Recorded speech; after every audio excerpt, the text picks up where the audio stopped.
আর এখনো রান্না হয়নি পরে ওরা মাকে বলে দে আমি হোটেলে খেয়ে নেবো শিগগির আমার একাশি টাকা কি রে দাঁড়িয়ে রইলি যে তাড়াতাড়ি আমার হাত পড়ে গেছে বাবা ফ্যান গোড়াতে গিয়ে আমার হাত পড়ে গেছে এরা দেখছে আমাকে শান্তি দিতে দেবে না মা মা মাগো কি হলো ডাকছিস কেন বাবা কি করে পোড়ালে হাতটা আচ্ছা একটু সাবধানে কাজ করতে পারো না কতদিন বলেছি তাড়াতাড়ি করার কোনো দরকার নেই রান্না না হলে আমি হোটেলেই খেয়ে না কানে যাচ্ছিল তোমরা হোটেলে খাবি আমি মরে চিতায় যাবার পর আমি যতদিন বেঁচে আছি কোন দুঃখে তুই হোটেলে খাবি খোকা থাক আর চোখে জল ফেলতে হবে না দেখি কতটা পুড়িয়েছো দেখতে দাও না বলছি তো সামান্য একটু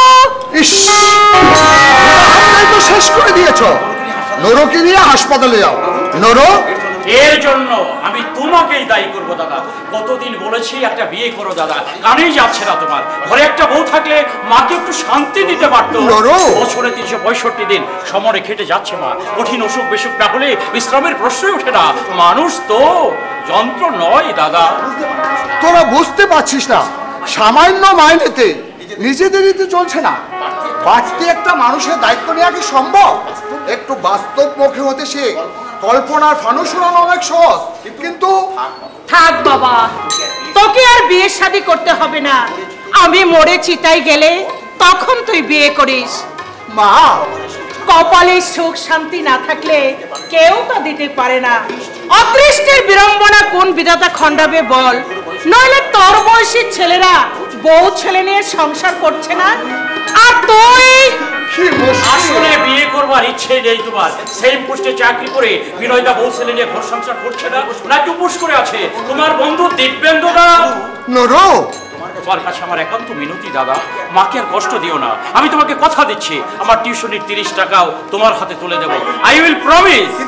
কিন্তু নরেন, লক্ষ্মী বাবা আমার, তুই আর আমোদ করিস না। কোথায় এ বয়স একটু নাতি নাতনি নিয়ে আমোদ আহ্লাদ করব, সেই শোক থেকে তুই আমাকে বঞ্চিত করিস না রে শৈল। আমার এই সামান্য দাবিটুকু তুই রাখ বাবা। তোমার ব্যথা আমি বুঝি মা, কিন্তু এই যুগের মেয়েদের আর কিছুতে তুমি শান্তি পাবে না। বেশিরভাগ মেয়ে হচ্ছে সেলফি, আই মিন আত্মকেন্দ্রিক। ভালো খাবে, ভালো করবে, এই মোটিভ নিয়ে তারা সংসারে আসে। কিন্তু খোকা, আমার এক বন্ধু বঙ্কি বিয়ে করেছে। বিয়ের আগে বেচারা দারুণ ফুর্তিতে ছিল, অথচ বিয়ের পর বেচারা চাল চলা একেবারে বদলেই আসে। সব সময় তার মুখ যেন আষাঢ়ে মেঘের মতো অন্ধকার। কেন কেন কেন আবার? বঙ্কিমের মায়ের সঙ্গে বউর একদমই মিল নেই। দিন রাত খিদিমিদি লেগেই আছে। সপ্তাহে 4 দিন বল সিনেমা দেখা যায়, আর 7টার আগে নাকি বউ ঘুমই ভাঙবে না। কিন্তু বঙ্কিমের মা হচ্ছে সাবিকি আমলের মানুষ। আমার মনে হয় দাদা, এজন্য বঙ্কিম দাও কম দায়ী নয়। তিনি যদি স্ত্রীকে প্রথম থেকে রাশ টানতেন, পরিস্থিতি অন্যরকম হতে পারত। কিন্তু তুমি যদি বিয়ে করে বউদিকে মাথায় চড়িয়ে রাখো। একটা কথা মনে রাখিস নরেন, শৈলেন গাঙ্গুলি মানুষ, জানোয়ার নয়। খোকা, আমার মাকে বাবাকে যে বউ শ্রদ্ধা করবে, সেই স্ত্রী নিয়ে আর যেই ঘর করুক, আমি করব না। ভগবানের অসীম করুণায় এই সংসারে আমি এলাম, যাতে আমি বড় হয়ে উঠলাম। যে মা আমাকে বুকে রক্ত ঝরিয়ে মানুষ করেছে, তাদের যে অবহেলা করবো, তাকে আমি মার্জনা করবো না। একটা কথা বটে, আমাকে 7 দিন ছুটি দিতে হবে। ঘর কি যাব? হঠাৎ তোর ঘরে যাবার বায়ুটা কেন ভ্রমণ? এই তো 2 মাস আগে দেশ থেকে ঘুরে এলি। এখন গেলে চলবে কি করে? আলুটা লাগিয়ে দিয়ে চলে যাস। কাঠা 10 মাত্র জমি, তাও যদি এমনি পড়ে থাকে তাহলে আমার চলবে কি করে? দেশেতে তোর মা বাবা নেই, আর বিয়েও করিসনি, তাহলে কি করতে তুই দেশে যাবি? আমি একটু বিয়ে করব। বিয়ে করবি? বলিস কি রে বেটা? বিয়ে করে বউকে খাওয়াতে পড়াতে পারবি? করিস তুই জন্মজুরি। কেন পারবে ক্লাই? আমি কাম করব, আমার বহু কাম করবে। চলবে ক্লাই দুটো পেট? না চললে তখন দেখা যাবে। কাল সকালে আমি চলে যাব। 10টা টাকা আমাকে বেশি দেবেন, কাম করে আমি শুনিয়ে আশ্চর্য মনোবৃত্তি এলে 3 টাকা রোজ মজুরি পাস। ভগবান যদি 3 টাকা মজুরি পেয়ে বউকে খাওয়াতে পড়াতে পারে, আর তুই মাসে 300 টাকা পেয়েও বউকে খাওয়াতে পারবি না, তুই কি ভুবনের চেয়েও? মা, খাওয়া পড়ার প্রশ্ন নয়। আমি ভাবছি বউ এসে যদি তোমাদের অশ্রদ্ধা করে, অশান্তি আরো বাড়বে। সে আমার ভাগ্য বাবা। তার জন্যে কোনো দিন আমি তোর কাছে কোনো অভিযোগ করব না। বউ যদি আমার কথা নাই শোনে, ভাববো আমার অদৃষ্টের দোষ। কিন্তু মা, সন্তানের সুখে মা বাবার সুখ, ছেলে মেয়ের শান্তিতে মা বাবার শান্তি, এর চেয়ে বেশি আর আমি কিচ্ছু চাই না বাবা। আসছে মাসে তোর আমি বিয়ে দেব, নিশ্চয়ই বিয়ে দেব বাবা। মাকে তুই বুঝিয়ে বল, ওরা মাকে তুই বুঝিয়ে বল। সুখে দুঃখে আমাদেরকে ভালোই চলছে। পরের মেয়ে ঘরে এসে ঝামেলা বানাবে, পর করে যাবে। না বিয়ে দিতে হয়েছে। কিন্তু দাদা মেয়েদের বলে কোনো বস্ত নেই, যৌথ পরিবারের দায়িত্ব নিতে কেউ রাজি হবে না। শেষে কিন্তু তোরা আমাকেই বুঝবি, তাকে বুঝি বল। আপনি কিছু শৈলেন বাবু? কিন্তু আপনি? আমার নাম শঙ্কর মুখার্জি। গঞ্জে আমাদের একটা ঠিকাদারি ফার্ম আছে। আপনারা তো ন্যাশনাল হাইওয়ে কন্ট্রাক্ট পেয়েছেন, গঞ্জের দক্ষিণ প্রান্তের 5 তলা বাড়িটা। হ্যাঁ ভাই, আপনি বসুন। না ঠিক আছে আমার কোনো অসুবিধা হচ্ছে না। আপনার বাবা যখন চাকরি করতেন তখন থেকে আমার সঙ্গে পরিচয়। হ্যাঁ দেখুন শৈলেন বাবু, আমার একটা বিবাহযোগ্য বোন আছে। আমার একটু অসুবিধা আছে, সামান্য মাইনে পাই। বছরখানেক আগে বোনে বিয়ে দিয়েছি, সেই কত এখনো কাজে বিয়ে করা বিলাসিতা। আমাদের অসুবিধার কথা উনিকে বলেছিস বুঝলেন? উনি বললে এসব নিয়ে ভাবতে হবে না, সমস্ত দায়িত্ব আমার। কিন্তু বাবা, আমার বোন আপনাদের বোঝা হয়ে আসবে না শৈলেন বাবু, বরং সচ্ছলতা নিয়ে আসবে। আমরা কি চাই জানেন? একটি সচ্চরিত্র বুদ্ধিমান ছিল, গরিব হোক ক্ষতি নেই, কিন্তু অপদার্থ উশৃঙ্খল সেদিক দিয়ে দাদা কিন্তু 100-র মধ্যে 100 মার্কই পাবে। আজ পর্যন্ত শখ করে কোনোদিন একটা সিগারেট পর্যন্ত মুখে দেয়নি। এক কথায় বলতে গেলে এই 20 শতাব্দীর 50 দশকে কোনো ছাপই নেই দাদার মধ্যে। দাদার আশীর্বাদের মতো শঙ্করদা যখন উপযাচক হয়ে আমাদের বাড়িতে এসেছেন, তুমি আর অমত করো না দাদা। শঙ্করদার বড়ি আমাদের ঘরে বন্দী হয়ে আসো। আমি কিন্তু মিষ্টি আনতে চললাম।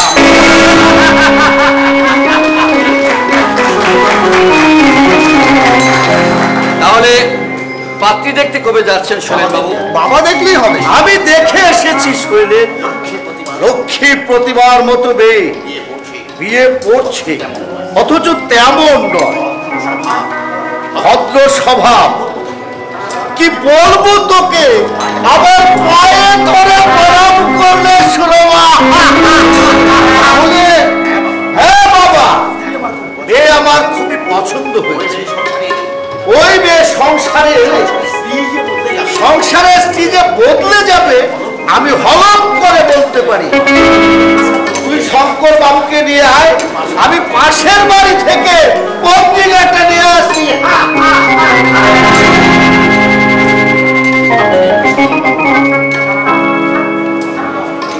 কি ভাবছেন শৈলেন বাবু? ভাবছি আমার অবস্থা বঙ্কিমের মতো না হয়। বঙ্কিম?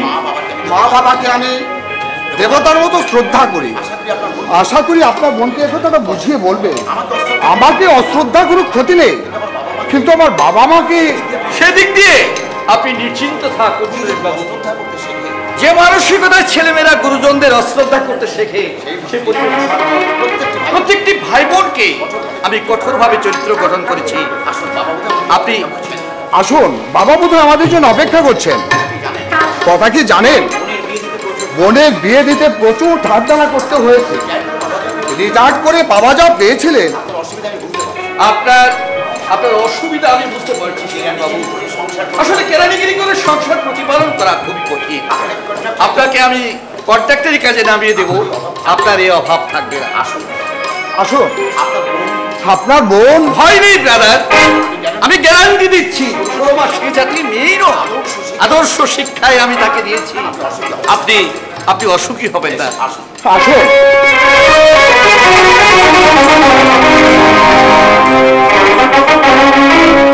সুপ্রিয় দর্শক ভাই বন্ধুগণ, আপনারা এতক্ষণ দেখলেন যাত্রাপালাটির সুন্দর পর্ব। এবার দেখুন 10 বছর পরের ঘটনা।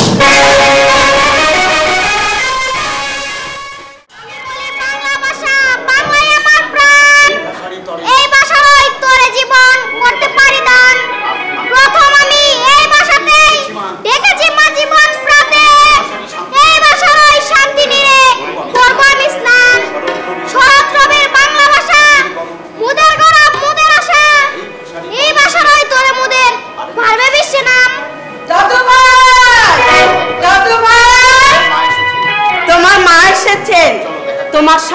দেখা করবে বলে। এসো। আমি যাব না দেখা করতে।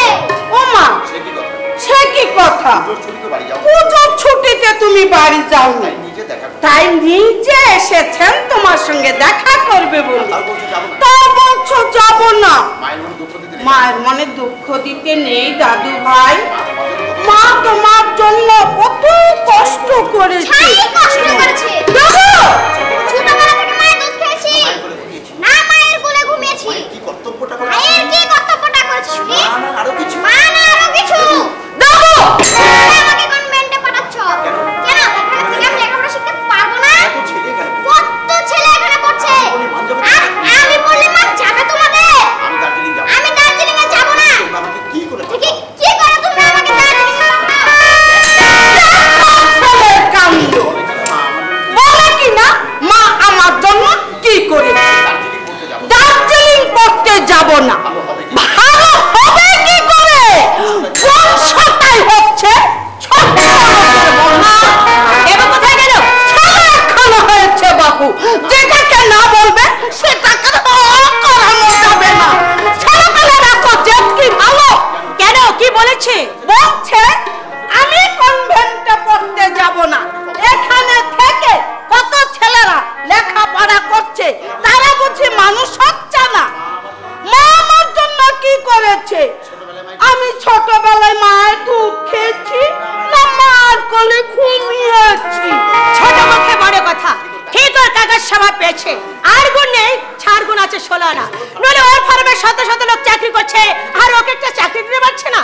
কি সব গন্ডগোল পাকিয়েছিল, সে সব কি মিটে গেছে? তোমার জামাই বলে কোন রকম সামনে নিয়েছে, অন্য কেউ হলে হালে পানি পেত না। 3 লাখ টাকা সরস্বতী ব্রিজের কন্ট্রাক্ট নিয়েছিল, তাতে এমন মাল মশলা খরচ হয়েছে, আরে লাভ তো দূরের কথা, উল্টা ঢুকে যাচ্ছে 50,000। নেবার সময় পরীক্ষা করে নেয়নি, শৈলে করেছিল, কিন্তু যে মাল মশলা খরচ হবার কথা তার 1.5 গুণ বেশি হলে লোকসান হবে কিনা তুমি বলো মা? আবার বেহায়ের মতো কি বলছে জানো? কি বলছে? এই ব্রিজের সঙ্গে আমাদের জাতীয় স্বার্থ জড়িত রয়েছে, কম মাল মশলা দিলে 2 বছরে ব্রিজটা ভেঙে যেতে পারে। একেই বলে দেখতে নেই ভাই, আর পিরাসের মাঝে হাতে নেই ইন্দি, হজরে গোবিন্দি। তোর বিয়ের আগে কি ছিল ওদের? না ঘর বাড়ি, না ভদ্র পরিবেশ। বোন টাকা তো ঘরে বিয়ে দিয়েছে, সে কি আর আমি জানি না মা? তোমার জামাই 300 টাকা মাইনে চাকরি করতো, নুন আনতে এদের পান্তা ফুরে যেত। আজকাল কি বলে জানো মা? কি বলে? এই বাড়ি গাড়ি বিষয় সম্পত্তি সবকিছু তোমার জন্য হয়েছে, তুমি আমার সৌভাগ্য লক্ষ্মী। মিছে কিছু বলেনি বাবু, মিছে কিছু বলেনি। তোর বিয়ের 1 মাস পরেই তো আরিয়া কন্ট্রাক্টরি লাইনে নিয়ে এলো শঙ্কর। যাই বলিস বাবু, ওই মন্ত আমার দাদু ভাই, ও তোর পেটে আসার সঙ্গে সঙ্গে তোদের ভাগ্যের চাকাটা গড়গড় গড়গড় করে ঘুরতে শুরু করলো। তোমার হলো মা? হ্যাঁ যাচ্ছি। তোমার বন্ধু কোথায়? ছাড়ো তোর কথা, সকালে বললে যাবে, আর এখন বলছে তুমি রমাকে নিয়ে চলে যাও, আমার শরীরটা ভালো লাগছে না। আসলে অন্য দান্দা আছো। কোথায় যাবে তোমরা স্বর্ণেন্দু? আমাদের সিনিয়র পার্টনার মিস্টার মেহতাব মুখার্জির বাড়ি, না গেলে অবদ্ধতা হবে, আর তাছাড়া সেখানে সুরমা নাচবে বলে কথা দিয়েছি। তাহলে তোদের দেরি করা উচিত নয়, কথা যখন দিয়েছিস তাড়াতাড়ি বেরিয়ে পড়। ও হ্যাঁ, একটু তাড়াতাড়ি ফিরিস, কাল ভোরে তো আবার দাদু ভাইকে নিয়ে দার্জিলিং যেতে হবে। তুমি তাহলে কেমন জিনিসপত্র সবকিছু গুছিয়ে রাখো মা, আমাকে যদি ফিরে এসে আবার ঝামেলা পোহাতে না হয়। এসো স্বর্ণেন্দু। পার্টিতে যাচ্ছি বাপি, তুমি খেয়ে দে, দিদার সঙ্গে ঘুমিয়ে পড়ো কেমন? কাল ভোরের ফ্লাইটে আমরা দার্জিলিং যাব। আমিও তোমার সঙ্গে পার্টিতে যাব। ছি বাপি, ছোটদের সেখানে যেতে নেই, সেখানে নাচ গান হই হুল্লোড় হবে, সবাই ড্যান্স করবে, তুমি ছেলে মানুষ। আমি যাব। অসভ্য ছেলে, বলছি যেতে নেই। তার যাবে না, মা কেমন সেটা দেখবে না তুমি। আমি যাব। বারবার এক কথা ভালো লাগে না, কিন্তু দেবো, বলছি যেতে নেই। আমি যাব। দেবো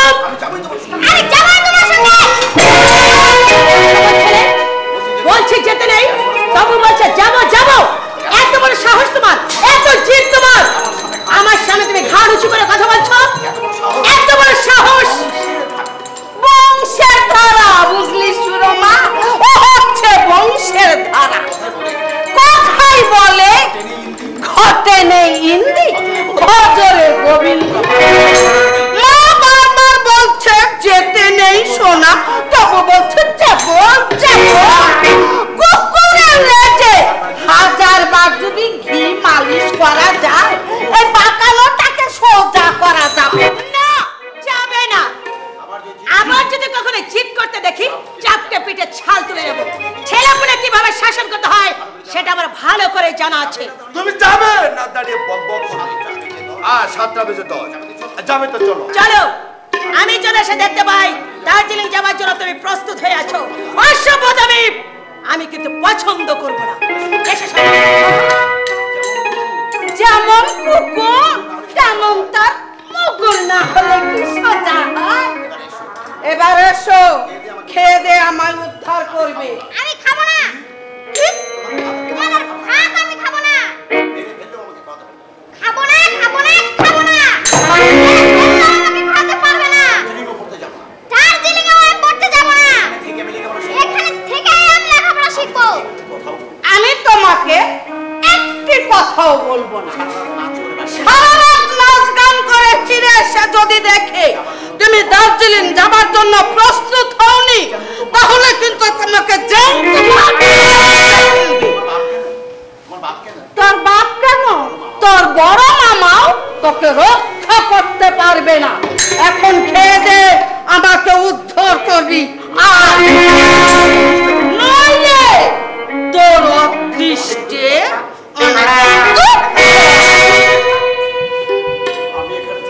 আমি এখানে থাকবো না, যাবো না দার্জিলিং পড়তে। বাড়িতে কাকামণির কাছে পড়বো, দাদু দিদার কাছে থাকবো। এক বড় মামা ছাড়া এখানে কেউ আমাকে ভালোবাসে না।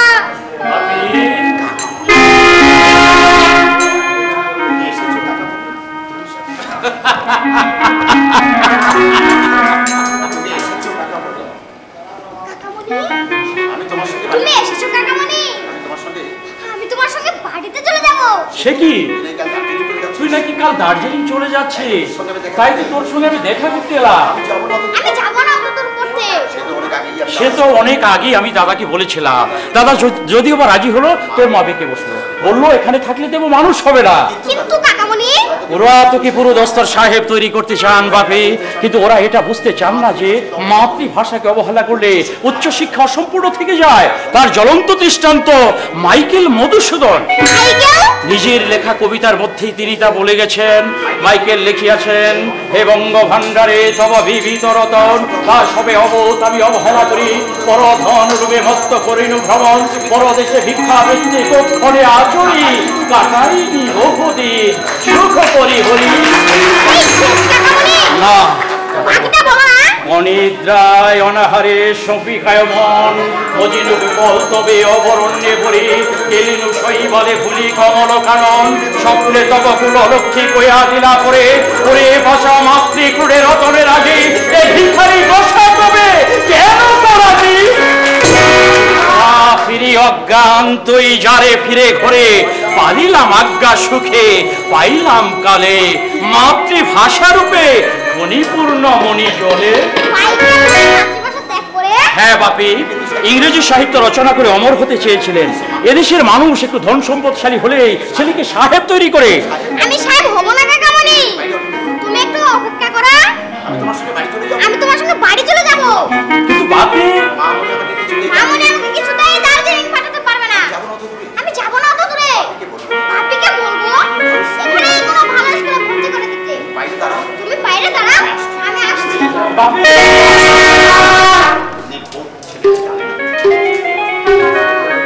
নির্বোধ ছেলেটা জানে না ওর মা যখন বলেছে পাঠাবো তখন পাঠাবে।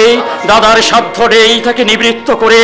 দাদার কথা ভাবলে আমার শুধু কান্না পায়। 10 বছর আগের দাদা আর আজকের দাদার মধ্যে আকাশ পাতাল ব্যবধান। মানুষ যে এভাবে বদলে যেতে পারে আমার জানা ছিল না, আমার জানা ছিল না।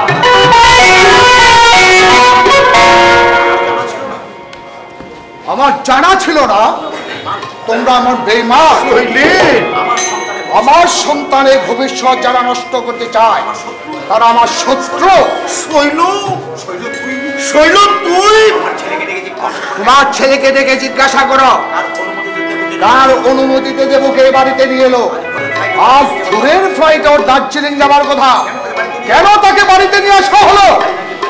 দাদু ভাইরা কি বাড়ি আসবার জন্য কান্নাকাটি করছো? আসল কথা তা নয়, আসল কথা হচ্ছে তোমরা চাও না আমার ছেলে মানুষ হোক, তোমরা চাও না আমার ছেলে 10 জনের 1 জন হয়ে উঠুক, তোমরা চাও না। চুপ কর বলে, চুপ কর, তুই চুপ কর। ভগবান সাক্ষী, আমি তোমাকে সাবধান করে দিচ্ছি, এই সংসারে ভাত যদি তোমার খেতে হয় তাহলে আমার কথা মতো তোমাকে চলতে হবে। তেলে ছুঁড়ে খাওয়াচ্ছি, 4 তলা বাড়িতে বাস করাচ্ছি, তবু তোমাদের মন পাচ্ছি না। রাত হইল, অমন করে বলিস না। তোদের ছেলে দাদু ভাইকে আমরা অনেক বেশি ভালোবাসি। দাদু ভাই আমার বুকের পাঁজর, তোর মায়ের চোখের মণি। আর নরেন, নরেন যে দাদু ভাইকে কতটা ভালোবাসে সে কথা তুমি জানো না বাবা। 10 বছর আগে যখন তোমরা দেবুকে মামার বাড়ি পাঠিয়ে নরেন 7 দিন ভাত মুখে দেয়নি, 3 রাত শুধু কেঁদেছে। এ খবর তোমরা রাখো না, জানে শুধু ওর মা। জানি জানি, মার চেয়ে যে বেশি দরদ দেখায় তাকে বলে ডাইনি। ওরে ওরে শৈল, তুই কি আবার শেষ হইল? বিয়ের আগে যে বলেছিল আমার মা বাবাকে যে বউ অবহেলা করবি তাকে নিয়ে আর যেই ঘর করুক, এই শৈলের গাঙ্গুলি ঘর করবে। হ্যাঁ হ্যাঁ বলেছিলাম, কিন্তু ধর্ম সাক্ষী করে বলো কি অবহেলা করেছে আমার বউ? কোন পাকা ধানে তোমাদের মই দিয়েছে? খেতে দিচ্ছে না, পড়তে দিচ্ছে না, নাকি কোনো জ্বালা যন্ত্রণা করছে? জবাব দাও বাবা, জবাব দাও। তোমরা অকৃতজ্ঞ বেঈমান। সুরমা এই সংসারে আসবার পর থেকে সংসারে স্ত্রী বৃদ্ধি হয়েছে, নইলে তোমাদের ছিলটা কি? কেরানিগিরি করে কোন জিনিসটা তুমি করতে পেরেছ? অশ্রদ্ধার রাজভোগের শ্রদ্ধা সাগান্ন ফের বেশি কাঁপো আমার। নুন ভাতের চেয়ে ভাতি আমার কাছে বেশি বিশ্বস্ত। সুরমা তোমাদের অশ্রদ্ধা করে, কথাটা বলতে তোমার জিভটা নষ্ট হলো না? মনুষ্যত্ব বিবেক ধিক্কার করার জন্য অত করে না পাঠালে নয় খোকা। সকাল থেকে কেঁদে কেঁদে চোখখানা ফুলিয়ে ফেলেছে। দেখ না বাবা, বৌমাকে বলে। এই তুমি আমার ছেলের জীবনটা ঝরঝরে করে দিচ্ছ। শৈল, আমার ধৈর্যের পরীক্ষা নিচ্ছ তোমরা। আমার সন্তানের জন্য আমার কোনো মায় নেই, এ কথা কি করে ভাবলে তোমরা? আশ্চর্য তোমাদের মনোবৃত্তি। আমি তা বলছি না বাবা, আমি বলছিলাম এখানকার কোনো ভালো স্কুলে যদি। যা বলেছ তা বলেছই, আর কোনোদিন ওই কথা মুখে উচ্চারণ করবে না। এই সংসারে ভাত যদি তোমাদের খেতে হয়, আমাদের কোনো কাজে তোমরা নাক গলাইতে আসবে না। যার সৌভাগ্যে সুখের মুখ দেখছ, যার দৌলতে গাড়ি চড়ে গঙ্গায় নাইতে যাচ্ছ, তাকে যে তোমরা কি চোখে দেখো জানতে আমার বাকি নেই। একটা কথা মনে রেখো মা, তুমি শ্রদ্ধা করলে অপর পক্ষ তোমাদের শ্রদ্ধা করবে। ও জিনিস কখনো একতরফা হয় না মা, একতরফা হয় না। বল, তোর যা খুশি তুই তাই বল খোকা। আমি শুধু ভগবানের কাছে বলে রাখছি।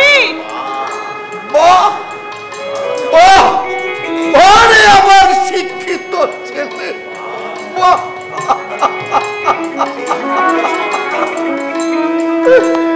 এই না হলে সন্তান।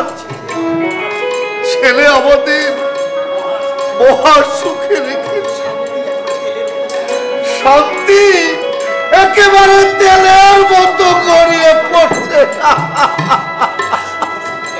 শুধু শুধু কেন দুঃখ পাচ্ছ বলো তো? অদৃষ্টির উপর কারো কোনো হাত নেই। জানি, এ কথা আমি জানি নুরুর মা। দুঃখ শুধু এই জন্য, ছেলে আমাদের উঠতে বসতে বুঝিয়ে দিচ্ছে। বইয়ের ভাগ্যেই তোমাদের কপাল খুলেছে।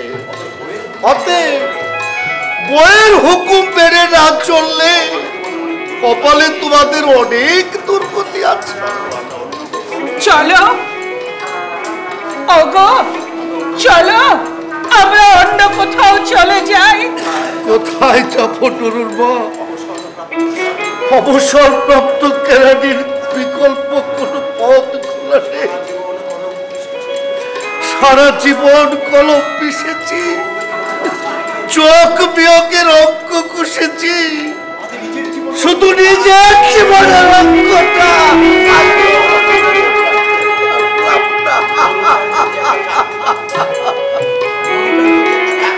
নরটার যদি একটা চাকরি বাকরি থাকতো তাহলে ওদের অশ্রদ্ধার অন্ন আমরা মুখে দিতাম না। ছোট মামা আমাকে নিয়ে যেতে এসেছে। আমি যাব না, তোমাদের ছেড়ে আমি কোথাও যাব না।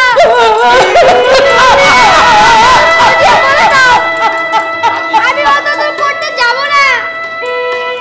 কাঁদিস নে, কাঁদিস নে দাদু ভাই, কাঁদিস নে। আমার যদি ক্ষমতা থাকতো তাহলে আমি তোকে আমার বুকের মাঝে আগলে রাখতাম দাদু ভাই। আমার কোনো কথাই শুনবে না। আমি নিরুপায় দাদু ভাই, আমি নিরুপায়।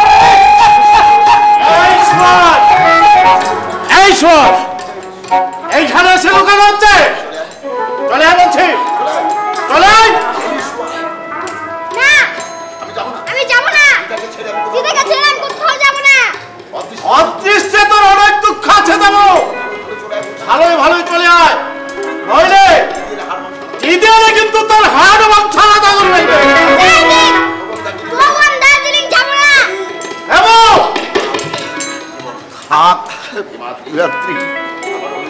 আমার অনুরোধ বাবা, ও 2-4 দিন আমাদের কাছে থাক। দেখি আমরা যদি ওকে বুঝিয়ে সুঝিয়ে একটু রাজি করাতে পারি। ছেলে মানুষ।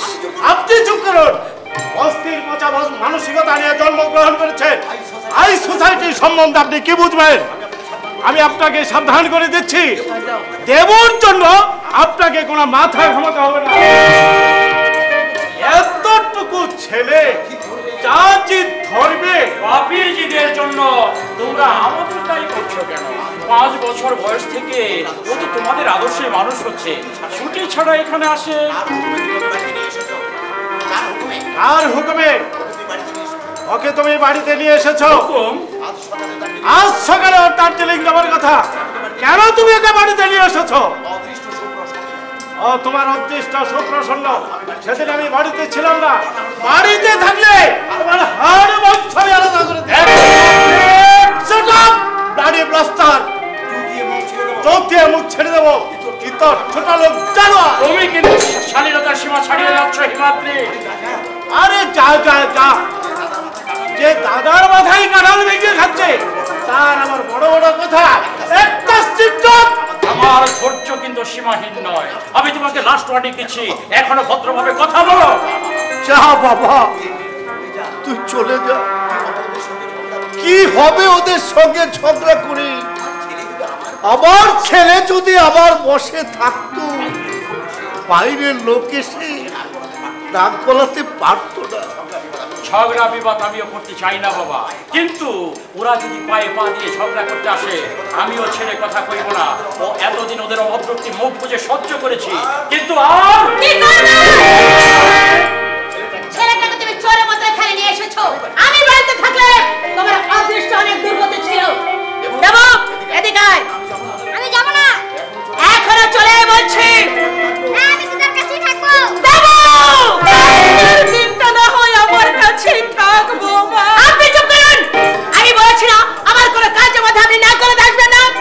দেবো মুখের কথায় ঘরে নিয়ে গিয়ে দু ঘা লাগিয়ে দে, দেখবি সোজা হয়ে গেছে। কথায় বলে না মারের নাম মধুসূদন। মানুষ করা যায় না, ওর অবচেতন মনের মধ্যে জমা হয়ে আছে পুঞ্জীভূত অভিমান। যে সন্তান জন্ম থেকে মায়ের ভক্ত সুধা পান করেনি, সে সন্তান মাকে কোনদিন ভালোবাসতে পারে না। দেবু, তুই কিন্তু আমার ধৈর্যের পরীক্ষা নিচ্ছিস। সারা রাত আমি জেগে এসেছি, আমার মাথায় কিন্তু রক্ত উঠে যাচ্ছে। এখনো হিমুর সঙ্গে চলে বলছি। তুমি যাও বৌমা, আমরা ওকে বুঝিয়ে সুঝিয়ে নিয়ে আসছি। 10টা নয়, 5টা নয়, একটা মাত্র শিবরাতের স্বস্তি। আমার কথা কানে গেল তোর? এখনো হিমুর সঙ্গে চলে বলছি। যাও যাও দাদু ভাই, যাও। মায়ের অবাধ্য হতে নেই। গরমের ছুটিতে এসে 2-4 দিন এখানে থেকে যেও, কেমন? যাও দাদু ভাই, যাও। আমি যাব না দেবো, আমি যাব না, যাব না, যাব না। মেরে হাত ভাগা যাবি না?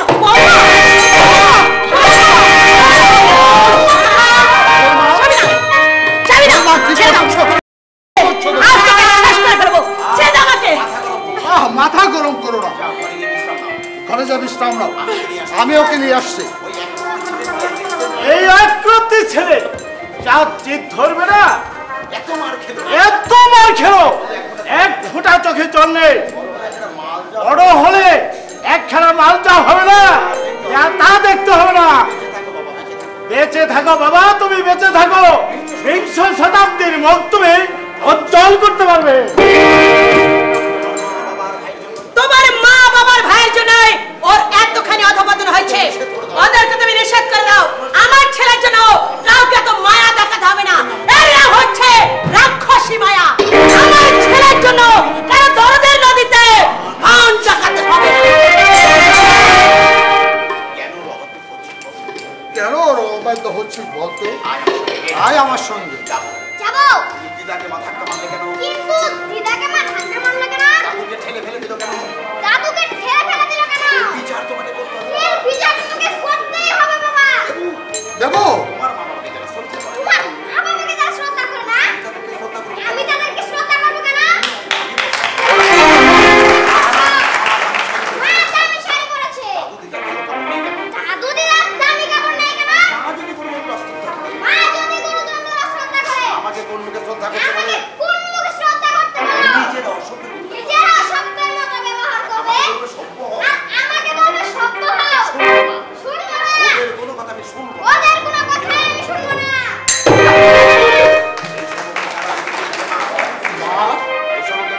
এই সবকে কারা শিখিয়েছে? তুই বলতে চাস তোর ছেলেকে আমরা? বলা বলে কি আছে? তোমরা ওর শিশু মনটাকে পিছিয়ে দিয়েছ।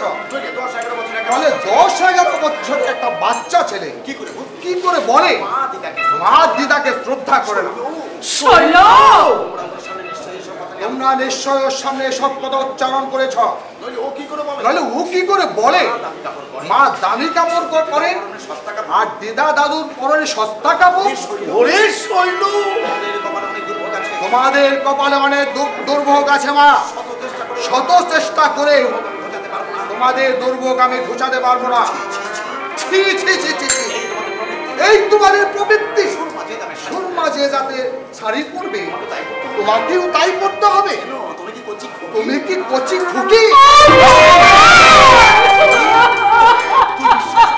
তুই বিশ্বাস কর বাবা, আমি ঘাসে মুখ দিয়ে চলি না, গায়ের জ্বালা আমি বুঝি। নরেনকে যদি আমার ফার্মে মোটা অঙ্কের বেতনে চাকরি দিতে পারতাম, দেবর কালে তোমরা বিষ ঢালতে না। না না ওরে না।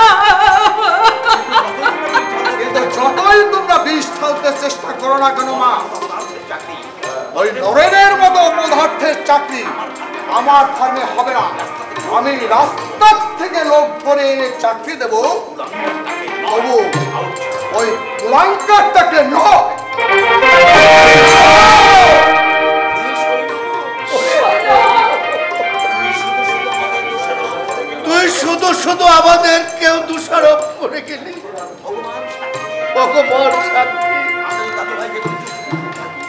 আমরা যদি দাদু ভাইকে কোনো মধ্যে দিয়ে থাকি আমাদের মাথায় যেন পাঁচ বসে। কাকে বলবো আমার মনের ব্যথা? কত আশা করে ছেলের বিয়ে দিয়েছিলাম, আশা হায় রে মানুষের আশা।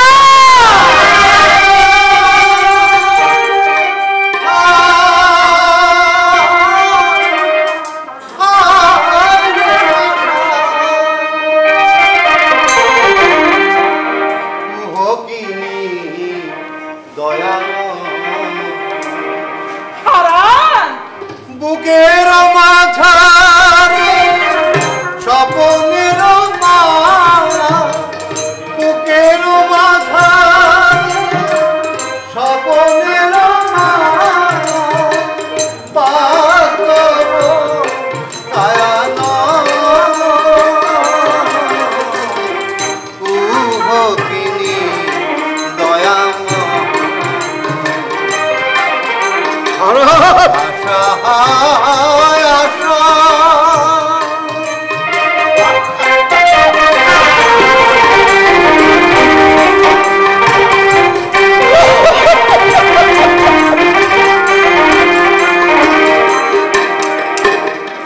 মনে ভাবি আমি হব রাজেশ, নিয়তি হাসিছে ওঠে ঘূর্ণি,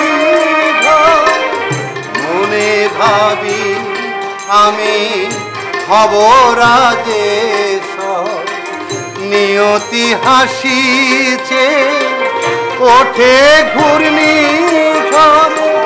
স্বপ্ন টুটিল আশা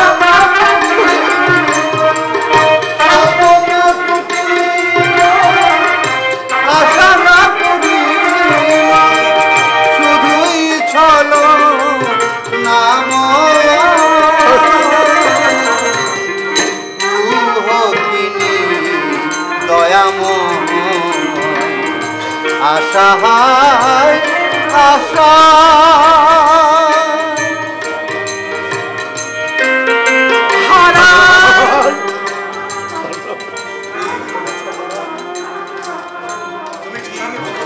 তুমি ঠিকই বলেছ হারান, আশা শুধু মায়া পরিচিকা, তবু যে কেন বেঁচে আছি বুঝতে পারছি না। এই বেঁচে থাকার চেয়ে মরে যাওয়া খেল ভালো।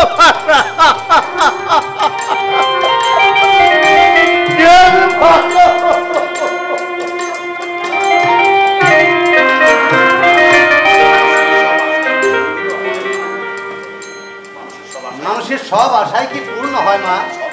সব বাসনা কি সার্থক হয়? ছেলে মেয়ের শান্তিতে মা বাবার শান্তি, ওদের আনন্দেই মা বাবার আনন্দ, ত্যাগের মধ্যে মাতৃত্বের মহান প্রকাশ মা। জীবন সাগরে সদা পবিত্র চেতনায় মাগো জীবনের জীবন সাগরে সদা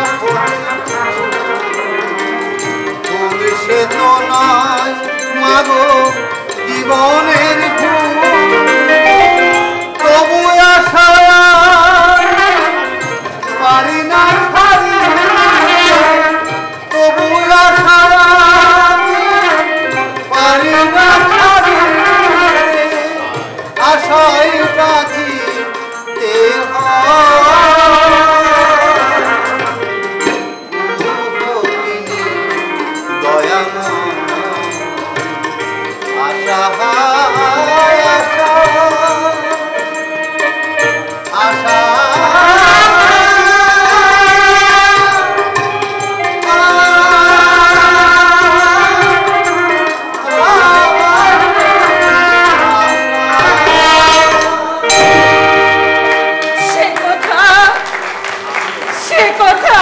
জানি রে হারান, সে কথা আমিও জানি, কিন্তু এই ছোট্ট মন আমি প্রমোদ দিতে পারছি না। একটা সন্তানকে এই পৃথিবীতে আনতে এই মাকে যে অসহ্য নরক যন্ত্রণা ভোগ করতে হয়, তা একমাত্র মা ছাড়া আর কেউ তা জানে না গো, আর কেউ তা জানে না। আর সেই সন্তান যদি মায়ের মনে আঘাত দিয়ে কথা বলে, সেই দুঃখ রাখবার কোনো জায়গা থাকে না, কোনো জায়গা থাকে না।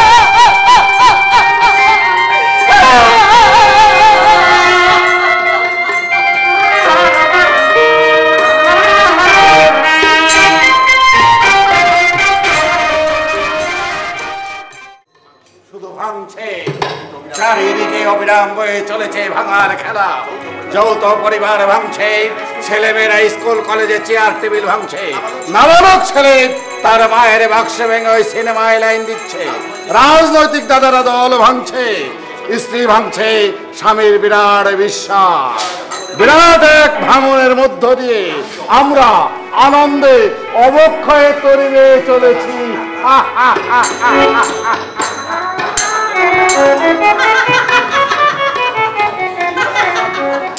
You are a naughty boy. সত্যি বলছি না মা, সিঁদুর মুছে ফেলে এখনো তোমাকে বিয়ে দেওয়া যায়। যাই বুঝি, সেই চেষ্টা করে দেখবো নাকি একবার? দেখতে পারো, তবে আমি বাজি ধরে বলতে পারি, পাত্রপক্ষ যদি বুঝতে পারে 12-13 বছরের ছেলে আছে তোমার, তারা আমার নামে কুকুর পুষবে। এখনো লাভলি ফিগার আছে তোমার। You are a beautiful lady. লোভ লাগছে তাই না? দাঁড়া দাঁড়া, তোর বন্ধুকে আমি আজ সব কথা বলে দেবো। আমি ভয় করি না, শৈলনও জানে তোমার উপর কিঞ্চিত দুর্বলতা আছে আমার। জানে বুঝি। রমা, তোমার হাসি, তোমার কথা, তোমার এই মন মাতানো সৌন্দর্য,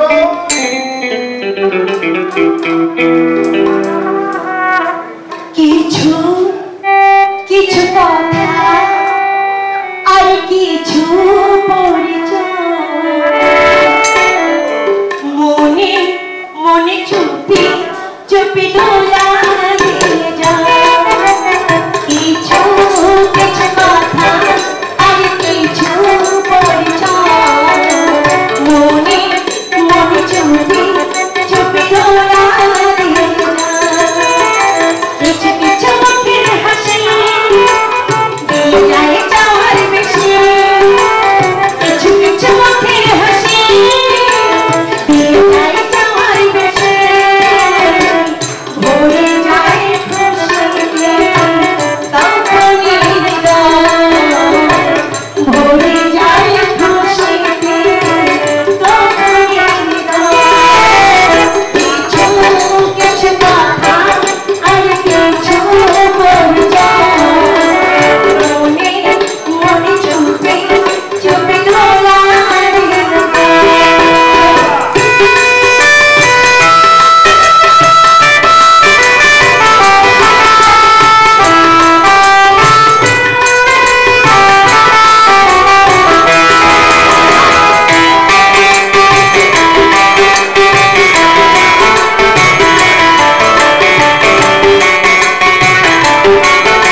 পরোয়া করি না।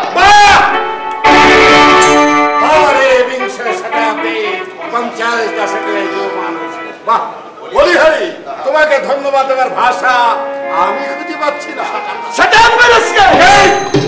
আমি রাষ্ট্রের আর তুমি এই সমাজের জীবন্ত পাপ বিবেকের পশু নিবেকের নরধাম একটা বিবাহিতা নারীর অবচেতন মনের ঘুমন্ত স্ত্রীকে সুশ্রী দিয়ে তুমি ঘর ভাঙার উপক্রম করছো নরপশু। চলে যাও, চলে যাও এখান থেকে, নইলে তোমাকে আমি এমন শিক্ষা দেবো জীবনে সেটা তুমি ভুলতে পারবে না। শিক্ষা দেবে আমাকে? আমার আন্দোলন কণ্ঠ এই সমাজের দেশ আমি গরুর ভরে পান করেছি। তরা ফুটো সমাজ তরণীতে উশৃঙ্খলতার নোলা জল ঢুকে আজ ভরা ডুবি হতে চলেছে। আমি সেই জলসেচের ব্যবস্থা করেছি। তুমি কে বিদ্যাসাগরের উত্তর পুরুষ, তুমি কে নেতাজির বংশধর, তুমি কে শেষ সূর্য সেনের আত্মীয়, তুমি কে বুড়িবার মৃত্যুরে ব্রিটিশ সিংহের বিরুদ্ধে দাবানল হয়ে চলে গেছিলে। আরে পাগলা, জানিস না তুই? হ্যাঁ, তোমরা তাদের কেউ নও। ডেন পাইপ প্যান করে ঠ্যাং ফাঁক করে হো হো করে হাসছো তুমি নরপশু। তুমি কি শুনেছো ব্যগ্র শিশু ক্ষুদিরামের কথা? তুমি কি জানো কে ছিল সূর্য সেন? বলতে পারবে তুমি কে ছিল উল্লাসকর দত্ত?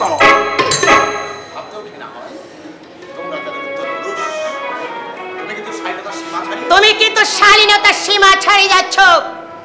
তুমি কে মা? উদ্ধাঙ্গে তোমার নাম মাত্র বসন, কাপড় পরেছ, নাভি দেখা যাচ্ছে। তুমি কি সন্তানের জননী? জননী শব্দের অর্থ তুমি কি জানো? জননী। আমি তোমাকে সাবধান করে দিচ্ছি ছোট লোক। আচ্ছা মা, বিদ্যাসাগরের মতো বিরাট ব্যক্তির যিনি মা ছিলেন, তিনি কি তোমার মতোই নাভির নিচে কাপড় পরতেন? আশুতোষের গর্ভধারিণীকে উদ্ধাঙ্গে বসন ছিল না। নেতাজি সুভাষচন্দ্রের জননীকে তোমার মতো নির্লজ্জ বেহায়া ছিলেন। গায়ে আর হাত দিতে হবে না, আমি নিজেই চলে যাচ্ছি। তবে যাওয়ার আগে তোমাকে আমি একটা কথা বলে যাই। তুমি দেবানন্দের মা হতে পারবে, কিন্তু বিবেকানন্দের জননী হতে পারবে না। তুমি হেমা মালিনী হতে পারবে, কিন্তু শিবের বউ হৈমবতী হতে পারবে না।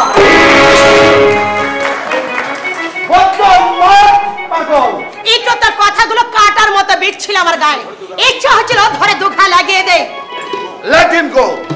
চলো কোনো হোটেলে যাই, মাথাটা বড্ড ধরেছে। একটু বিয়ার না খেলে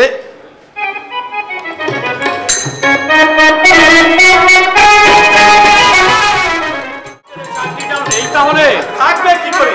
মালিকের সঙ্গে তাল মিলিয়ে চলতে না পারলে চাকরি থাকে আজকাল? ও আদর্শের গাড়িতে পাক খাচ্ছেন দাদা, অথচ এটা বুঝে না আদর্শের নৌকা ফুটু হয়ে যে কোনো মুহূর্তে ভরাডুবি হতে পারে। তুমি অনন্তকে বলো দাদার সঙ্গে একবার দেখা করো। দাদার ফার্মের বাইরের কত লোক চাকরি করছে, আর ভগ্নিপতির একটা ব্যবস্থা করে দেবে না? একটা কথা বলবো নুরুদা, রাগ করবে না? বলো। শৈলেন্দ্র কিন্তু 4 বছরের আগের সেই শৈলেন্দ্র আমূল পরিবর্তন হয়েছে। না শুধু পোশাক আশাকে নয়, তার মানসিক পরিবর্তন হয়েছে।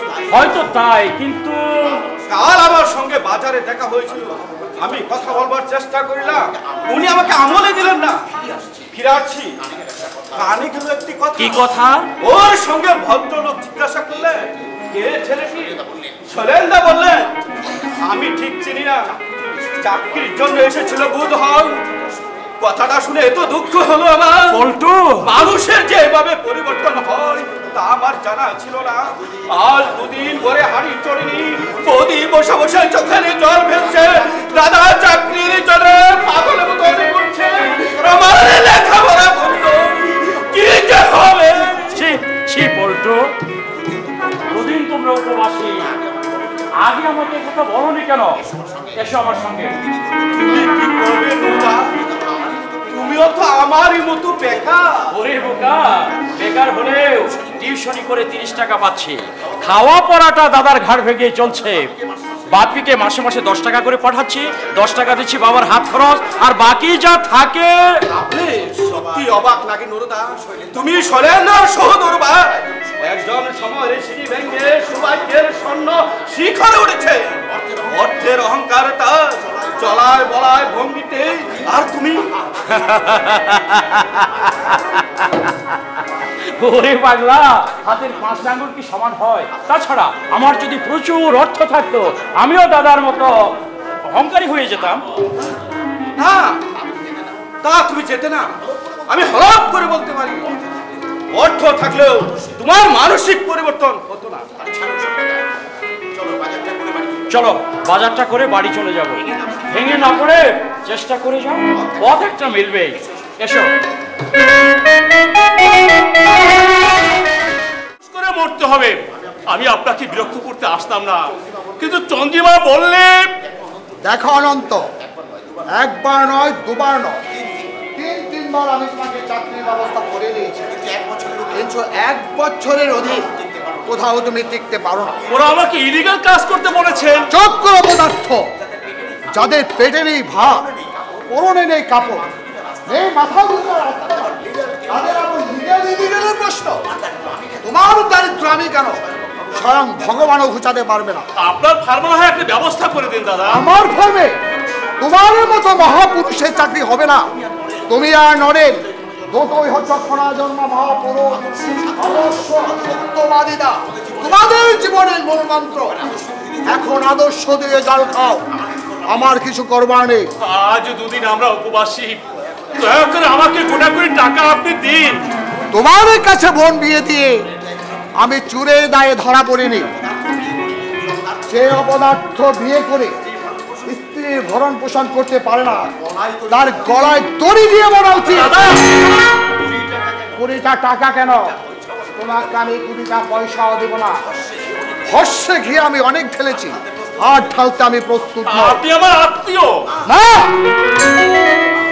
তোমার মতো অপদার্থের আত্মীয় বলে আমি স্বীকার করি না।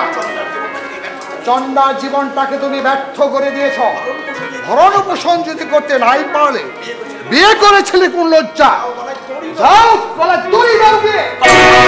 বলেছেন দাদা, হ্যাঁ আপনি ঠিকই বলেছেন। আমার মতো হতভাগ্যের বেঁচে থাকার কোনো সার্থকতা নেই।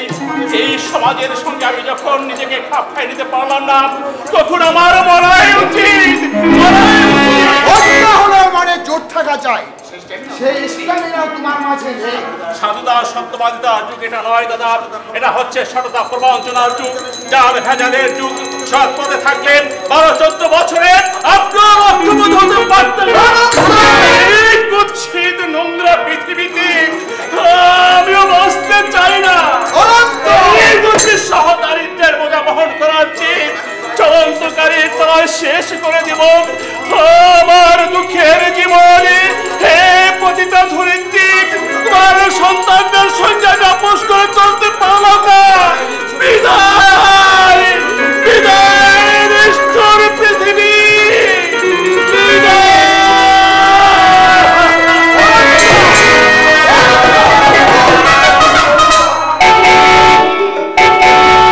হতভাগা, এমনি করে চলন্ত গাড়ির নিচে অনন্ত অনন্ত।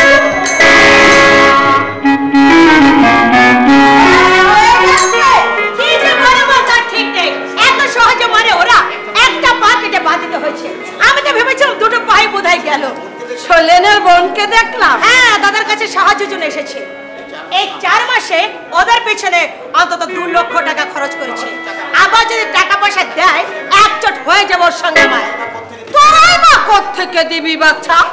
এক ছেলে দার্জিলিং পড়ছে, তার পিছনে 1 গাদা টাকা খরচ। 3-3টে মানুষ বসে বসে খাচ্ছে, তার জন্য 7 টাকা খরচ। আমি তোমাকে অনুরোধ করছি মা, এদের সংসারের মধ্যে তুমি কথা বলতে এসো না। সাহায্য করুক আর না করুক, সে বুঝবে শরীর। আমার মেয়ে জামাই ভালো মন্দ আমি বুঝবো না? কথাই বলে নিষ্কর্মা শ্বশুরের বচন মেটে আর বসে বসে খান চিতল পিঠে। কেরানিগিরি করে যা পেয়েছিল মেয়ের বিয়ে দিতেই চিত্তি। তুমি বড্ড বাজে কথা বলো মা। তোমার মেয়ের জন্য তোমার প্রাণে যতখানি মমতা, ওদের মেয়ের জন্য ওদের প্রাণে ততখানি মায়া। আর তাছাড়া অনন্তের এই দুর্ভাগ্যের জন্য দায়িত্ব শুনলেন কি বলছেন আমার ভগ্নিপতি? অনন্ত যেদিন ট্রেনের তলায় ঝাঁপিয়ে আত্মহত্যা করতে গিয়েছিল, শৈলেরই তাকে উত্তেজিত করেছিল। ওরা এক দুর্বল মুহূর্তে একথা আমায় বলেছিস শুনে। কিন্তু গরিব আত্মীয় স্বজনদের সাহায্য করা উচিত। হঠাৎ ধন সম্পত্তি প্রাপ্তিতে শৈলেনের মতিগতি হইতে বদলে যেতে পারে, কিন্তু তুই তো আর নতুন অর্থ সম্পদ নতুন দেখছিস। অর্থ সম্পদ নতুন দেখছে না বলে টাকা পয়সা কি খোলাম খুচির মতো উড়িয়ে দেবে? ও শ্বশুর শাশুড়ি খাচ্ছে খাক, দেবতা যে শহরের গোপন নিয়ে ঘুরে বেড়াচ্ছে, ওটাকে কেন বসিয়ে বসিয়ে খাওয়াবে? বাড়ি যৌথ পরিবারের এটাই রেওয়াজ। একজন রোজগার করে 10 জন খায়। তুমি আর ওদের সংসারের মধ্যে মাথা গড়িও না।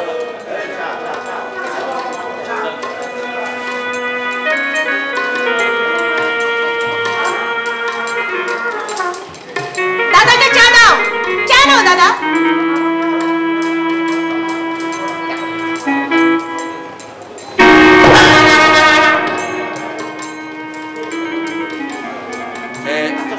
আচ্ছা শোনো বা, তোদের এই নতুন ঝিটাকে কবে রাখলি?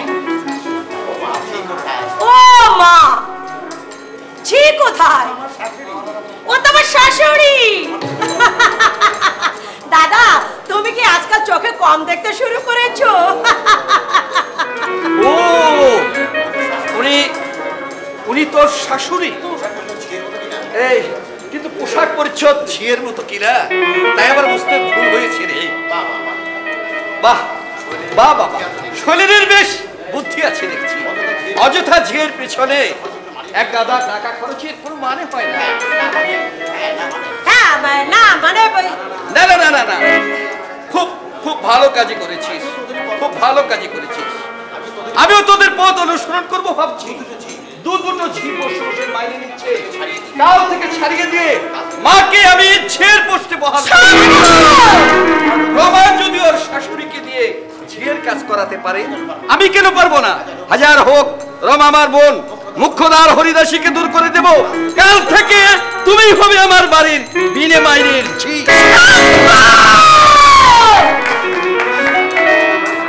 দাদার কাছে কি বলেছো তুমি? আমি কিছু নিশ্চয়ই তুমি বলেছো, না হলে দাদার এত মাথা ব্যথা হলো কেন?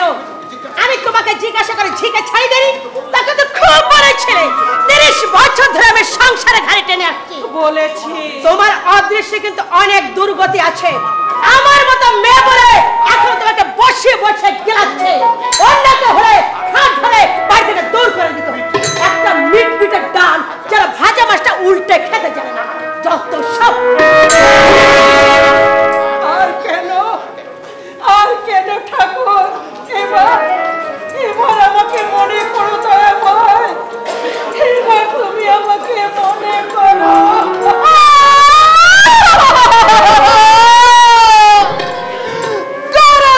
নদীতে একেবারে বান ডেকে দিলে। কবে তুমি ভালো খেয়েছো, ভালো পড়েছো শুনি? আজ আমার মেয়ের দৌলতে দুমুঠো খেতে করতে পারছো, নইলে কি ছিল তোমাদের মরণ দশা?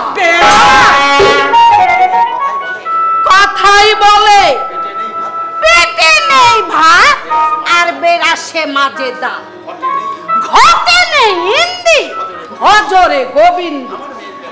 আমার মেয়ে প্যারানে দয়া মায়া আছে বলে আস্তেলে ঝোলে খাচ্ছ, নইলে ভিক্ষা করেও তোমার অন্ন জুটত না।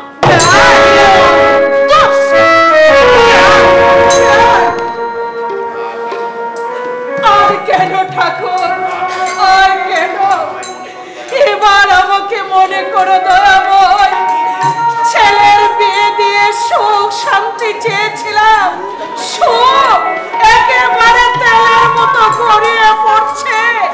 শান্তির একবার এতটুকু জায়গা নেই।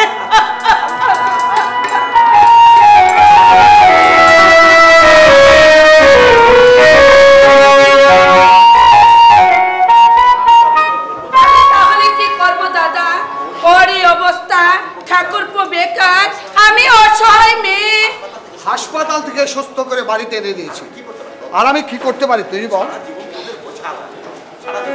সারা জীবন তোদের বোঝা বহন করা কি আমার পক্ষে সম্ভব? দাদা তাহলে কিছু টাকা পয়সা দাও, একটা স্টেশনের দোকান দিয়ে বসো। টাকা পয়সা এখন আমি দিতে পারবো না দাদা। তিনটা গাড়ির পেট্রোল খরচ, ড্রাইভারদের মাইনে, দেবুকে প্রতি মাসে 400 টাকা করে পাঠাতে হচ্ছে। এরপরে আছে আত্মীয় স্বজন, লৌকিকতা, এসব যদি তোরা না বুঝিস। বেশি আমি চাই না দাদা, 1000-5 টাকা আমাকে দাও। প্রতি মাসে একটা করে পাঠিয়ে দিচ্ছ, তাতে তোমার অনেক খরচ হচ্ছে। তা হচ্ছে, তবে তুমি আমার বড় ভাই, ভগবান তোমাকে সুদিন দিয়েছে। তুমি যদি এই দুঃসময় আমাকে সাহায্য না করো, তাহলে আমি কার কাছে গিয়ে দাঁড়াবো দাদা? এখন টাকা পয়সা দেওয়া আমার পক্ষে সম্ভব নয়। সুরমা আসছে মাসে পশ্চিমে বেড়াতে যাবে, মা বলছে আমিও যাব। কাজেই মা পশ্চিমে বেড়াতে যাবে, বাবাও যাবে। তাহলে আমার যদি এই দুর্বিপাক না হতো, আমিও মার সঙ্গে 2-4 দিন ঘুরে আসতে পারতাম। মা সংসার ফেলে কোথায় যাবে? এই যে বললে মা যাচ্ছে। মা মানে সুরমার মা, আমার শাশুড়ি মা। বিংশ শতাব্দীর 60 দশকের যুব মানুষ, বলিহারি। তোমাকে ধন্যবাদ দেওয়ার ভাষা আমি খুঁজে পাচ্ছি না। মা বেটিকে সংসারের ঘাড়িতে জুড়ে দিয়ে শাশুড়ি মাকে নিয়ে যাচ্ছ তীর্থ দর্শন করা। দেখুন, লেট মি ফিনিশ মাই বয়। এই সমাজটাকে আমি তীর্যক দৃষ্টি দিয়ে দেখে চলেছি। আজকের সমাজে আসলে চেয়ে নকলের কদর অনেক বেশি। এই যুগের তরুণেরা বিবেকানন্দের খবর রাখে না, অথচ ধর্মেন্দ্রের পুষ্টি ঠিকুনি তাদের নকল। আপনি একটা শিক্ষিত ছেলেকে দেখে জিজ্ঞাসা করে দেখো, উমেশ চন্দ্র ব্যানার্জি কে ছিলেন? বিপিন চন্দ্র পাল, কল্পনা দত্ত, বীণা দাস, যতীন্দ্র মোহন সেনগুপ্তের নাম তারা জানে কিনা? জানে কিনা? ওই অরবিন্দ আর মালিন ঘোষের কথা বলতে পারবে কিনা? কে ছিল উল্লাসকর দত্ত? তুই জানিস মা, কিন্তু লক্ষ লক্ষ বঙ্গ সন্তানদের মধ্যে কজন জানে তাই বল? দুর্গা পূজায় হিন্দি ফিল্মের সস্তা গানে বাজে বাঙালি মননশীলতার মৃত্যু ঘটাচ্ছে। আজকের এই তরুণ সমাজ বঙ্গমনীষার শ্মশানে এক দল ভূত প্রেত আসর জাকিয়ে বসেছে। আর বানতে শিবেরই সেই বাস্তব সুন্দর, সেই সৌন্দর্যের অপবিত্র ঘটাচ্ছ তোমরা। তোমাদের শিক্ষা আছে, নেই রুচিবোধ। তোমাদের মন আছে, নেই মনের উদারতা। অপসংস্কৃতির ধ্বজা ধরে অবক্ষয়ের পথে এগিয়ে চলছো তোমরা। ঠিক ঠিক রাঙ্গার, ঠিক।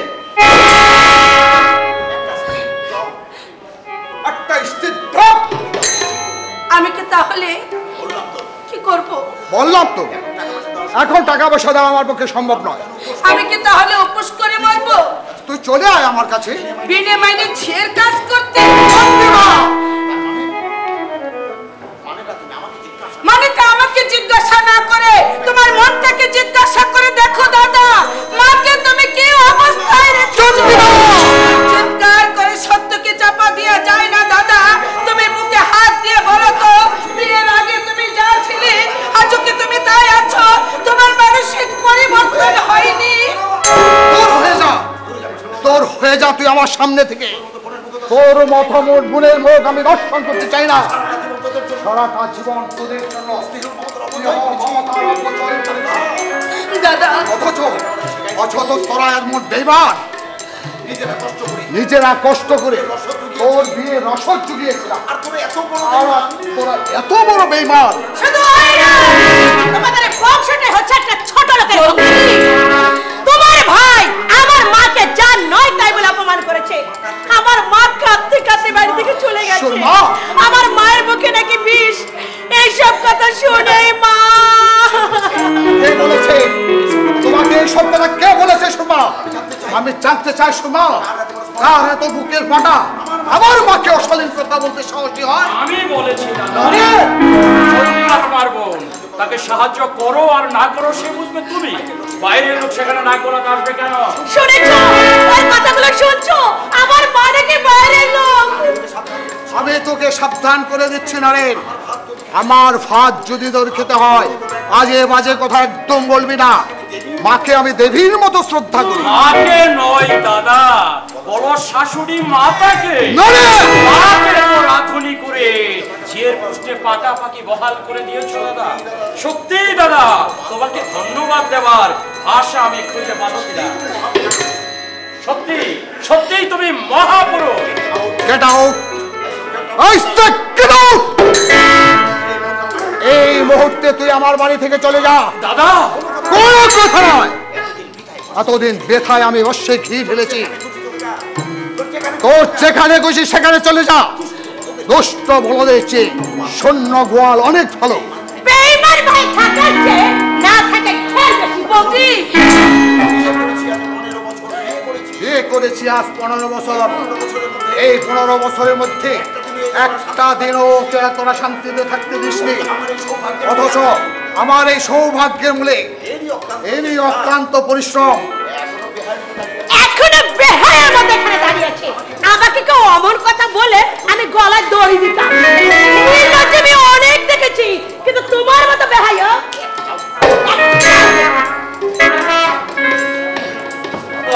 আমি চলে যাচ্ছি দাদা, তোমার কাছে আমি সত্যি কৃতজ্ঞ। দূরে সরিয়ে দিলে একদিন তুমি আমাকে সত্যি ভালোবাসবে। ছোট্টা মনে পড়ে দাদা ছোটবেলার কথা। শীতের চাদর ছিল না বলে বাবার ধুতি গায়ে দিয়ে জড়াজড়ি করে রোদে বসে থাকতাম। রাত্রে একটু ছেলে কম্বল গায়ে দিয়ে তোমায় গলা করে ধরে ঘুমিয়ে থাকতাম। চৌধুরীদের মন্ত্র আমাকে চড় মেরেছিল বলে ইট মেরে তুমি মন্ত্রর মাথা ফাটিয়ে দিয়েছিল। কোথায় কোথায় হারিয়ে গেল আমার সেই ছোটবেলার কথা?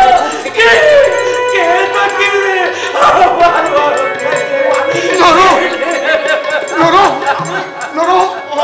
আমি সে তুমি নও, সে তুমি নও। আমার দাদা, আমার সেই ছোটবেলার দাদা হারিয়ে গেছে। ঘনই সূর্যের অন্তরালে অর্থের বিষয় চাপা পড়ে গেছে। তার স্নেহ শিল্প এই পৃথিবীর কোনে কোনে খুঁজে নাও, আর তাকে আমি খুঁজে পাই।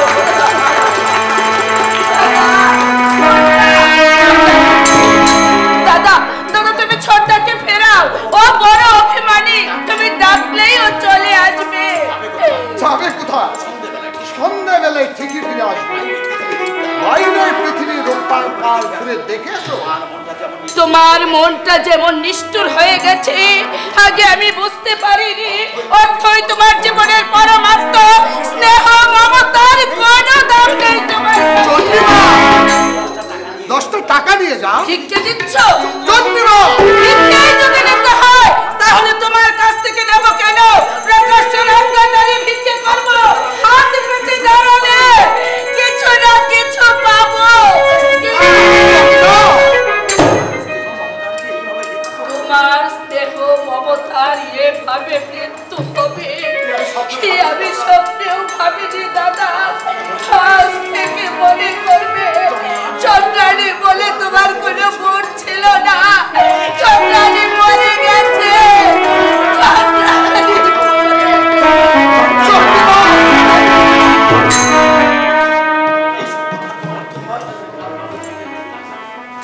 এইসব কথার কোনো অর্থ হয়?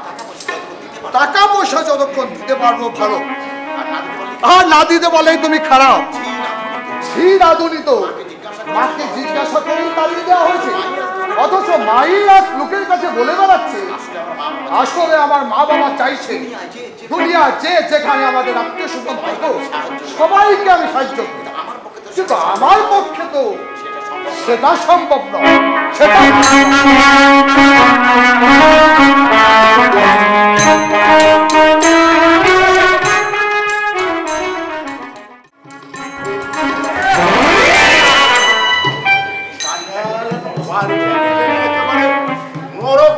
পালিয়ে তুলেছে এমন ভাড়াটি আমার দৃষ্টে যুগেছিল, ভাড়া দেবার তো নামই নেই। বাড়িটাকে যে একটু পরিষ্কার পরিচ্ছন্ন করে রাখবে তারও বালাই নেই। অনন্ত বাবু, অনন্ত বাবু, আরে ও মশাই অনন্ত বাবু, এলাম এলাম আপনার চন্দ্রবদন দর্শন করতে। কি ঠিক করলেন মশাই? 2 বছরে ভাড়ার টাকা কি আইসক্রিমে দিবেন নাকি পুস্কা মুস্কি নিয়ে দেখুন বিলাস বাবু, আমি এখনো জোগাড় করে উঠতে পারিনি। পারবেন না? পারবেন না মশাই? এর জন্য আপনি ভাড়ার টাকা জোগাড় করতে পারবেন? কেন মিশি মিশি আমাকে বাড়তি দিচ্ছেন মশাই? কাছে কাইন করে অন্যত্র প্রস্থান করুন, আপনিও বেঁচে যান আমিও বেঁচে যাই। আমার অবস্থা তো আপনি নিজের চোখেই দেখতে পাচ্ছেন বিলাস বাবু। আচ্ছা বলেই তো 2 বছর থাকতে দিয়েছি। আচ্ছা মশাই, আপনার না হয় 1.5 ঠ্যাং, কিন্তু যার 2 ঠ্যাং আস্ত আছে সে কি কিছু করতে পারে না? পল্টু? হ্যাঁ মশাই, আপনার ভাই পল্টু সে কি কিছু রোজগার করতে পারে না? রিক্সা চালালেও তো 2-5 টাকা রোজগার হয়। পল্টুই কিছু কিছু দিচ্ছে সংসারে, চন্দ্রাও চাকরির জন্য চেষ্টা করছে। কথা কি জানেন বিলাস বাবু, এই অদৃষ্টের উপর কারো হাত নেই। আমার বড় সম্বন্ধী নাম করা কন্ট্রাক্টর, তার বোন কিনা আপনার ভাইরা ভাই শৈলেন গাঙ্গুলি আজকে না হয় আঙ্কুল ফুলে কলা গাছ হয়েছে, এক সময় আমার বাড়িতে ওরা ভাড়া ছিল। অনেক কষ্ট করে জীবন গাঙ্গুলি ওই ছেলেটাকে মানুষ করেছে। কেরানের জীবন শৈলেন্দা ভুলে গেছে সেই কান্নার ইতিহাস। অর্থে নিচে চাপা পড়ে গেছে শৈলেন গাঙ্গুলির সংবেদনশীল মন। স্নেহ মমতার তন্ত্রীগুলো ছিঁড়ে গেছে। নইলে আগে আমার ভাড়ার টাকাটা দিন। আগে আমি তো আগে বললে কথা ভুলিয়ে বাচ্চি দিবে তাহলে ছেড়ে বসে।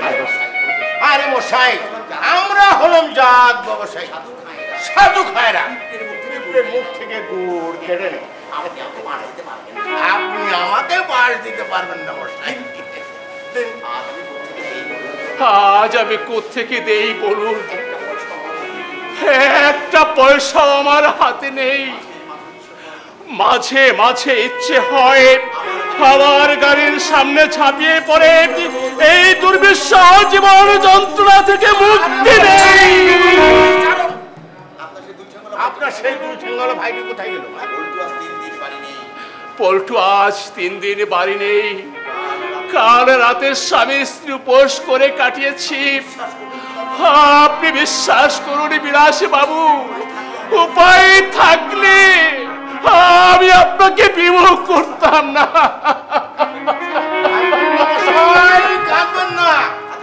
আচ্ছা ঠিক আছে, ঠিক আছে, আমি 1 বছরে ভাড়া ছেড়ে দিচ্ছি, আপনি আমাকে আরেক বছরে ভাড়া দিন। দিন মশাই, ভাড়াটা দিয়ে দিন।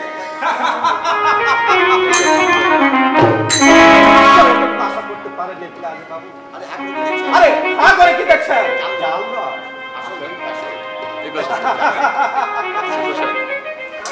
কথা কি জানে? টাকা পয়সা উঠছে, একটু চালাকি করে পকেট স্থ করে নিলে হয়। আরো আছে, আরো আছে, দেখবে। এই দেখুন,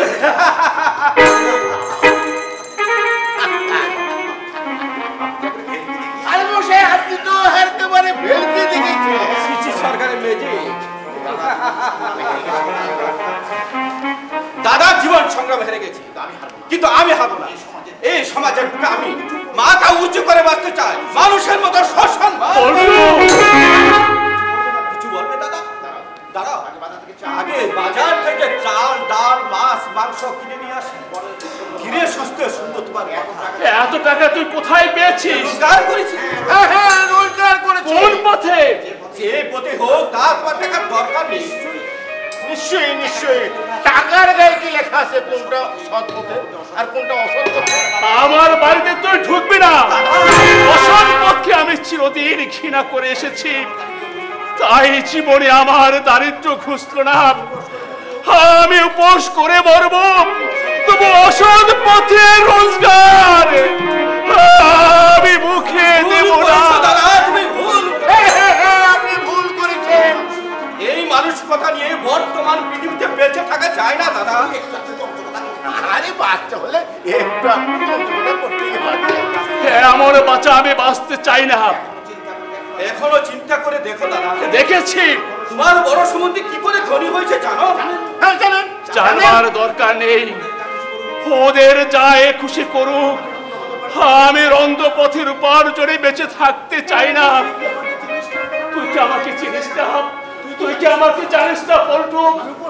আমি উপোস করে মরতে প্রস্তুত, তবু অসৎ পথে রোজগার মুখে দিলে এতটুকু স্পৃহা আমার নেই। তোমার মানদাত তাহলে বস্তা বসা আদর্শ নিয়ে তোমার এই নীতি বাক্য শুনলে আমার পেট ভরবে না দাদা। এই সমাজে কোন মানুষটা সৎ আছে বলতে পারো? ইচ্ছে না করে বলে আসো সাধু দাদা। বৌদিকেও তুমি তিলে তিলে হত্যা করে চলেছ। ভালো বংশের মেয়ে বলে দুঃখ কষ্ট নীরবে সহ্য করে বলেছে। অন্য ছেলে হলে সে তোমার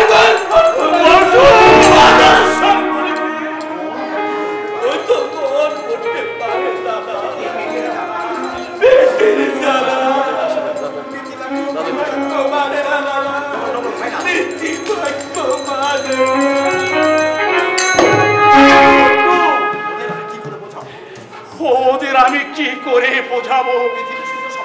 পৃথিবীর সব মানুষ হয়তো অসৎ, কিন্তু আমি কেন মহৎ হব না? বাধা কোথায়? বাধা এই পেট নামক রাক্ষস। বিলাস বাবু, প্রত্যেকটা ধনী লোকের ইতিহাস খুঁজে দেখুন মশাই। কাউকে বাস না দিয়ে কটা লোক ধনী হয়েছে। কেউ বাস দিয়েছে সহদর ভাইকে, কেউ বাস দিয়েছে বন্ধুকে বাস দিয়ে জনতার মধ্যমণি হয়ে। কিন্তু এরই নাম হচ্ছে গেরাতন্ত্র। এই গেরাতন্ত্রই গণতন্ত্রের 12টা বাজিয়ে দিচ্ছে। সৎ পথে বেঁচে থাকা বাতুলের কল্পনা মাত্র। আপনিও কাউকে বাস দিন, ওই এক দেড় থেকে ভুবন জয় করতে পারে।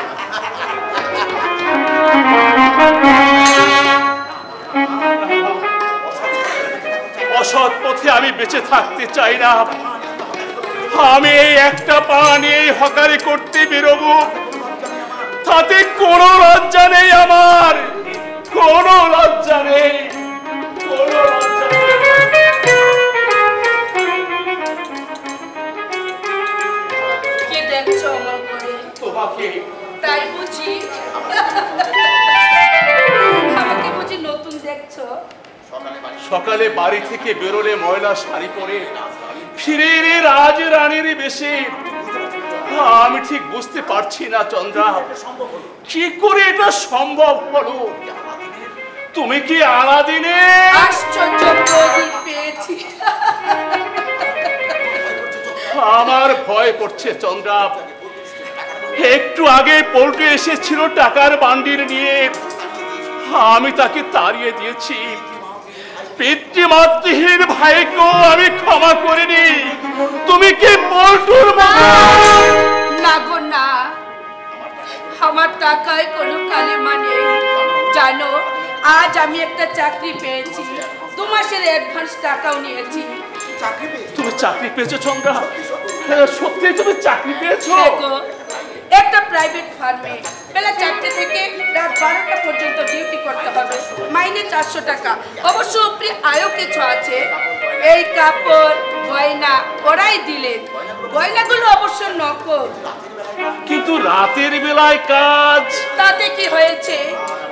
আর আমাদের উপোস করে থাকতে হবে না? তোমাকে আর নোংরা পোশাক পরতে হবে না, সহ্য করতে হবে না বাড়িওয়ালার তাগিদা, মুদির গাছের দৃষ্টি নিয়ে তাকাবে না, কোনো অপমানের সহ্য কথা বলবে না। সত্যি চন্দ্রা, জীবনটা আমার হাঁপিয়ে উঠেছিল, একা একে আর উচ্চ হতো, আবার গাড়ির সামনে ঝাঁপিয়ে পড়ে এই জীবন যন্ত্রণা থেকে মুক্তি নেই। আজ ভাবছি ভগবান সত্যি আছে।